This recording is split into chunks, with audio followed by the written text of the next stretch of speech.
ತಮ್ಮ ಭಾಗದ ಒಟ್ಟಿನಲ್ಲಿ ಇಬ್ಬರು ಎರಡು ಬಣದವರು ಎ ಬಿ ಪಾಟೀಲರು ಮತ್ತು ಕತ್ತಿಯವರು ಜೊತೆಗೆ ಸತೀಶ್ ಜಾರಕಿಹೊಳಿ ಅವರು ಜೊಲ್ಲೆ ಅವರು ಈಗ ಇವರಿಬ್ಬರಿಗೂ ಈ ಒಂದು ವಿದ್ಯುತ್ ಸಂಘದ ಚುನಾವಣೆ ಬಹಳ ಮಹತ್ವದ. ಯಾಕಪ್ಪ ಅಂದರೆ ಇಲ್ಲಿ ಗೆಲ್ಲೇಬೇಕಾಗಿದೆ ಇಬ್ಬರು.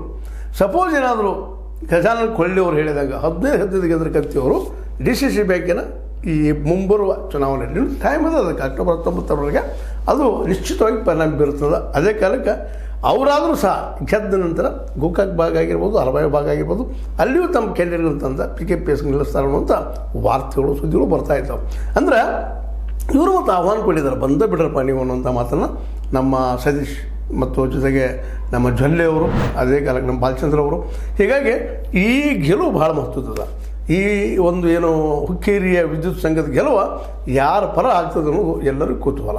ಮತ್ತು ಈ ಸಲ ಮಾತ್ರ ಅನಿವಾರ್ಯವಾಗಿ ಒಂದು ಎರಡು ದೃಷ್ಟಿಯಿಂದ ನೋಡಬೇಕಾಗಿದೆ. ಒಂದಿದ್ದು ನಮ್ಮ ಸತೀಶ್ ಅವ್ರ ದೃಷ್ಟಿಯಿಂದ, ಜೊಲ್ಲೆಯವ್ರ ದೃಷ್ಟಿಯಿಂದ.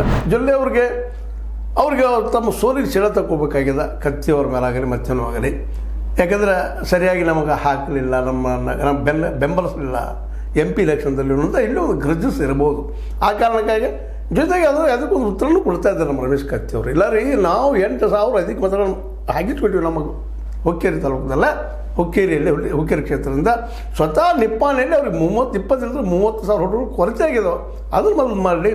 ಜೊತೆಗೆ ಈಗಾಗಲೇ ಮತ್ತೊಂದು ಬಾಂಬ್ ಹಾಕಿದ್ರು ಅವರು. ಏನಪ್ಪ ಅಂತಂದ್ರೆ ನಿಪ್ಪಾಣಿ ಫ್ಯಾಕ್ಟ್ರಿಯಲ್ಲಿ ಇವತ್ತು ಏನಪ್ಪ ಅಂತಂದ್ರೆ 50,000 ಕ್ವಿಂಟಲ್, ಅಂದರೆ 50,000 ಚೀಲಗಳ ಸಕ್ಕರೆ ಮುಚ್ಚಿಟ್ಟಿದ್ರು, ಅದು 5,000 ಗಳಿಸಿದ್ರು ಅಂತೇಳಿ ಆರೋಪ ಮಾಡ್ತಾ ಇದ್ದಾರೆ. ಮತ್ತು ಅದು ಅಲ್ಲಿ ಜನರು ಹೌದು ನಿಜ ಅಂತ ಹೇಳ್ತಾ ಇದ್ದಾರೆ.